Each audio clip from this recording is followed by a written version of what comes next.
내년부터 소방시설 점검 규정이 변경됩니다.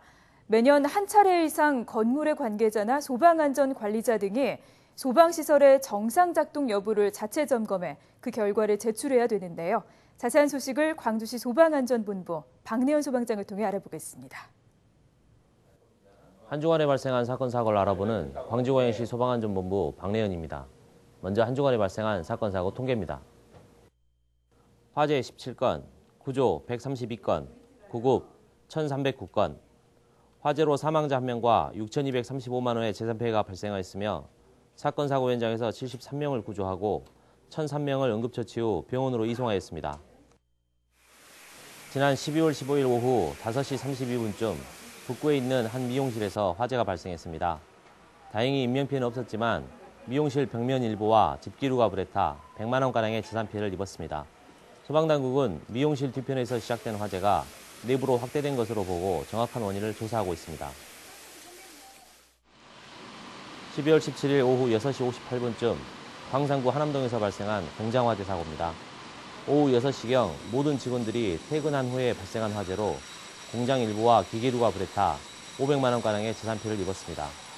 소방당국은 관계자 진술과 현장 조사 결과를 토대로 정확한 원인을 조사하고 있습니다. 12월 17일 저녁 9시 50분쯤 동구 황금동의 한 건물 배전반에서 화재가 발생했습니다. 관계자 이모 씨는 갑자기 정전이 된 후 건물 배전반에서 불꽃과 연기가 발생하는 것을 발견하고 119에 신고했습니다.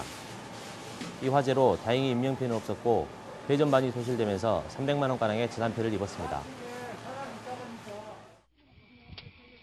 12월 18일 오후 2시 24분쯤 남구 양과동 광목관 도로에서 발생한 빙판길 차량 추돌 사고입니다. 119 구조대가 현장에 도착했을 때 남평 방향으로 진행하던 트럭이 앞서가던 승용차와 추돌하면서 승용차 내부에 3명이 갇혀있는 상태였습니다.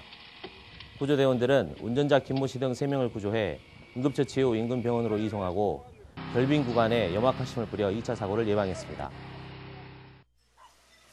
12월 19일 오후 2시 47분쯤 북구에 있는 한 주택에서 화재가 발생했습니다. 이 화재로 다행히 인명피해는 없었지만 주택 2층이 불에 타 3천만 원가량의 재산피해를 입었습니다.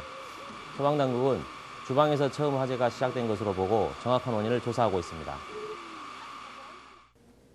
소방시설법 제25조에서는 건물 후 관계자 또는 소방안전관리자 등이 소방시설의 정상 작동 여부를 정기적으로 점검하도록 규정하고 있습니다. 지금까지는 이러한 자체 점검 결과를 2년 동안 보관했지만 오는 2015년 1월 1일부터는 매년 1회 이상 자체 점검을 실시한 후 관할 소방서에 그 결과를 제출해야 합니다. 자체 점검을 실시해야 하는 대상은 방화관리자를 선임해야 하는 모든 건축물이 해당되며 건축물 사용 승인일이 속하는 달의 말일까지 자체 점검을 실시하고 점검한 날로부터 30일 이내에 결과를 제출해야 합니다. 작동 점검을 실시하지 않거나 결과를 제출하지 않을 경우에는 1천만 원 이하의 벌금 또는 200만 원 이하의 과태료가 부과될 수 있습니다.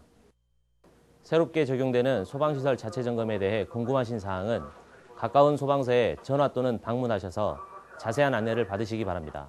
감사합니다.